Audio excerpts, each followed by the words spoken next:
News मुंबईच्या आझाद मैदानाच्या गेटवर आपण आहोत. मागच्या अनेक दिवसापासून आपण एक सोशल मीडियावर खूप मोठ्या प्रमाणामध्ये चंदू यांचा, जे साधारण चंदू नाही आहे, या देशाच्या प्रत्येक माणसाच्या रक्तामध्ये असणारा देशभक्त, मिलिटरीचा माणूस, आमचं संरक्षण करणारा, आमचा देशाचा रक्षक इथे उभा आहे. या रक्षकाला आमच्या समाजाने किंवा आमच्या नेत्यांनी भक्षक बनवून ठेवलंय.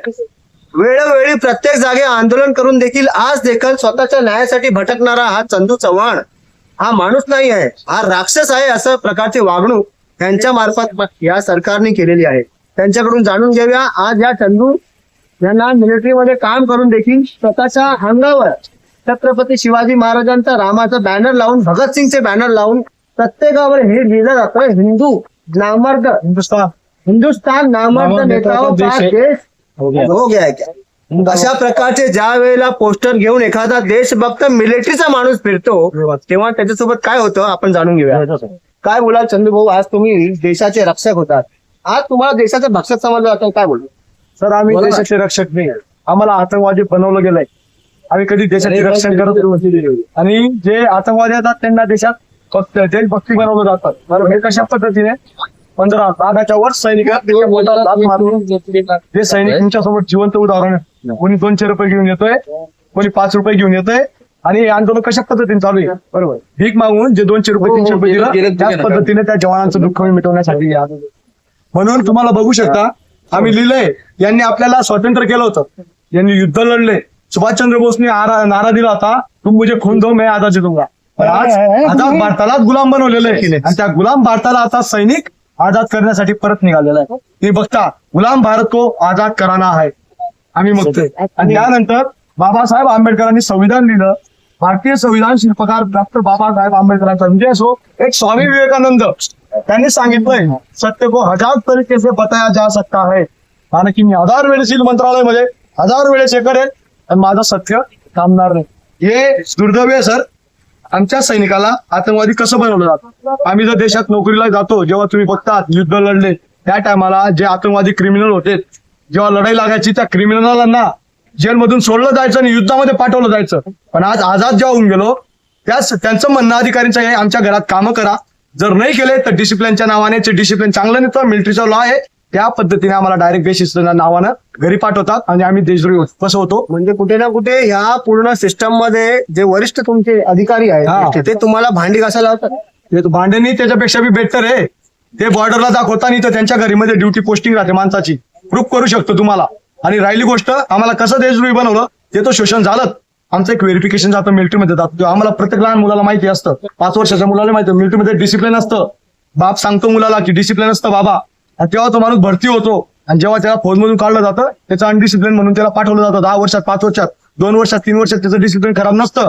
पण 10 वर्षानंतर त्याने आवाज उचलला म्हणजे त्याचं डिसिप्लिन खराब होऊन जातं. मग नंतर तो गावात जेव्हा येतो तेव्हा त्याला गावामध्ये एक आतंकवादी सारखं ट्रीट केलं जातं. लोक म्हणतात गेला फौजमधून काढला असा डोल वाजतो. आणि नंतर समाजामध्ये त्याची इज्जत जाते, कोणाची बायको सोडून जाते, कोणाचा पती सुसाईड करून घेतो, आणि कोणी मरून जातं, आत्महत्याला प्रवृत्त होऊन जातं. आणि तो सैनिक देशाचा रक्षक होता, तो आतंकवादी होतात. आणि नंतर तुमच्यासमोर जिवंत उदाहरण आहेत. मी सांगतो यांना की बाबासाहेब आंबेडकरांनी संविधान लिहिलंय, त्याच्यामध्ये काय म्हटलंय की बाबा आम्ही मागण्या काय केल्यात, जवानांना चुकीच्या पद्धतीतून सेवेतून बडतर्फ करू नये यासाठी ऑडिओ व्हिडिओ रेकॉर्डिंग व्हाल, ही पहिली मागणी. दुसरी मागणी आहे, सेवेतून बडतर्फ केलेल्या जवानांना पेन्शन मिळावी. 10 वर्षात 5 वर्षात तुम्ही गरीब त्यांना पेन्शन तर द्या. ते देश सेवेला गेले तर नाकी आतंकवादी व्हायला गेले ते. बरोबर. आणि त्यांनी जोपर्यंत सर्व्हिस केला त्याचा मोबदला, त्याचा सर्व्हिसचा पैसाचा द्या. 10 वर्षाचा 5 वर्षाचा केला आणि त्याने. आणि नंतर बडतर्फ केलेल्या पोलीस व्हेरिफिकेशन मध्ये बडतर्फ येत असल्याने त्यांना कुठेही नोकरी मिळत नाही. त्यामुळे भारतीय संविधानातील आर्टिकल 16 प्रमाणे त्याला कुठेही काम करायचा अधिकार आहे. आणि आर्टिकल 21 प्रमाणे राज्य सरकारने बडतर्फ जवानांना आदर सन्मान देऊन शासकीय नोकरी सेवेत घ्यावे. नंतर चौथी मागणी आहे, ज्या जवानांना सेवेतून बडतर्फ केले त्यांना एक सर्व्हिसमॅनचा दर्जा मिळावा. देशातील 5वी मागणी आहे, देशातील बडतर्फ करणाऱ्या जवानांची राज्य सरकार, केंद्र सरकारने आकडेवारी जाहीर करावी. मी काही यांच्याजवळ हे नाही मागते की मला बिल्डिंग बांधून द्या, मी काही हे नाही मागते माझं 12 लाखाचं कर्ज माफ करून द्या. अरे मी रस्त्यावर भीक मागून खाऊन घेईल, ते घर बी जमा झालं तरी चालेल. मला न्याय द्या आमच्या सैनिकांना. मी न्याय मागतोय माझ्या सैनिकाचा. पाकिस्तानामध्ये मी नवाज शरीफ चाय प्यायला गेलो होतो का, प्रधानमंत्री फोटो काढायला गेले होते. प्रधानमंत्री मला सरकारनेच सांगावं मी पाकिस्तानमध्ये कशाला गेलो होतो, मला सरकारने सांगावं. काय बोलायला आज पूर्ण प्रकरण जे आहे त्याचं? आम्ही आपल्या देशात आपल्याच राज्यात न्यायासाठी लढतोय. त्याचं युट्यूबद्वारे फेसबुकद्वारे सोशल मीडिया आहे म्हणून लोकांना माहिती तरी आहे की बुवा हे लढतायत. तर सोशल मीडिया नसती तर मला नाही वाटत कधीच नसतं, कारण की मीडिया दाखवतच नाही. आता मी इथं उतरलो, त्यानंतर आम्ही नाश्ता करत होतो, तिथे पोलीस गाडी येऊन गेली, पिंजरा गाडी, ही पिंजरा गाडी आतंकवादी सारखं आमच्या सोबत. आता आम्हाला मी सांगतोय सर, गुलाम मैदानला मी बोललो होतो गुलाम मैदान आहे, मी उपोषण करून थकलोय.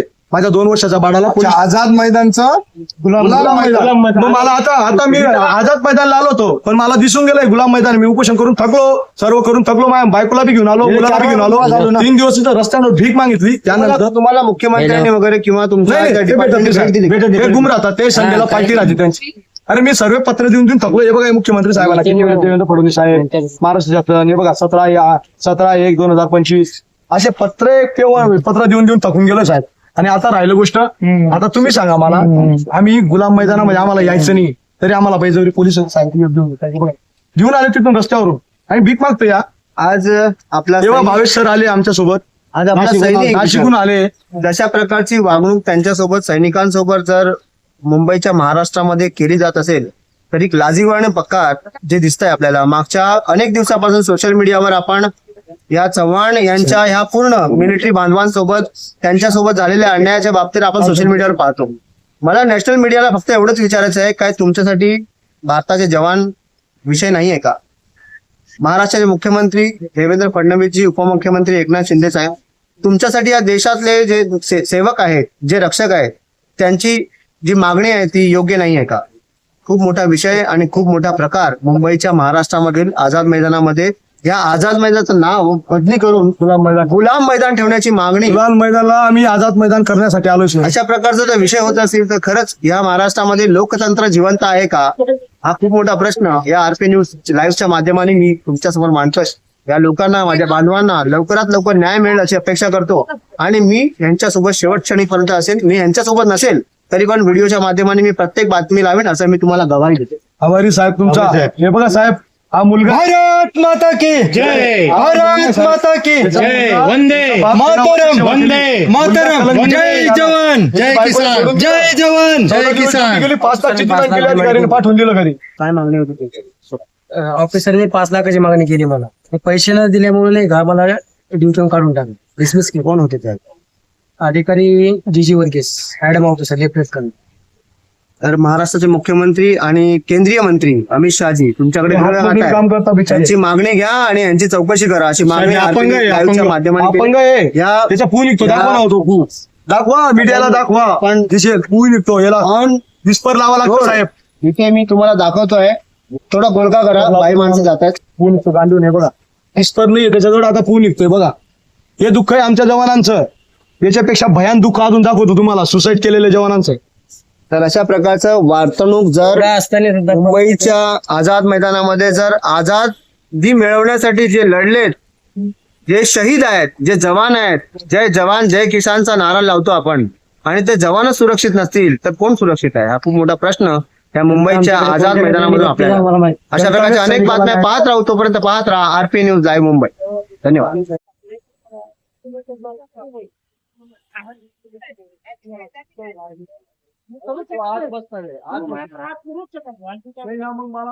माझं दुःख समजावं.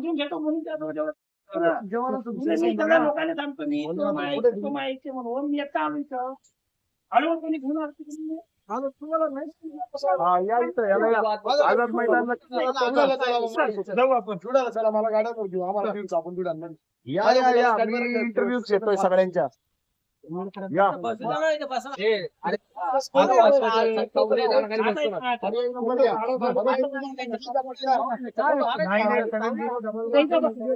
अरे बाबा आतमध्ये बसणार चंद्रभाऊ, चला काय प्रकार आहे, काय सांगतो मला गुलाम मैदानात नाही जायचं. साहेब नाही मला बाहेर बस मागण्यावर तिथे रस्त्यावर बाहेर जाऊ नाही शकत.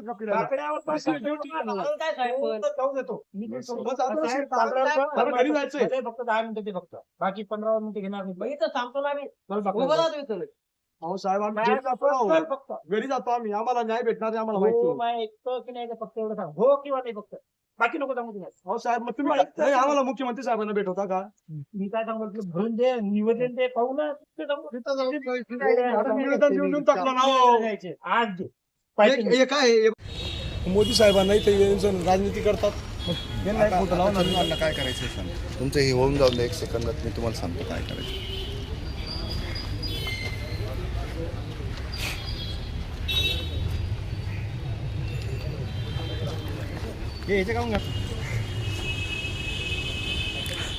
भारत माता की जय. भारत माता की जय. इन्कलाब जिंदाबाद. इन्कलाब जिंदाबाद. जय जवान जय किसान. जय जवान जय किसान. वंदे मातरम. वंदे मातरम.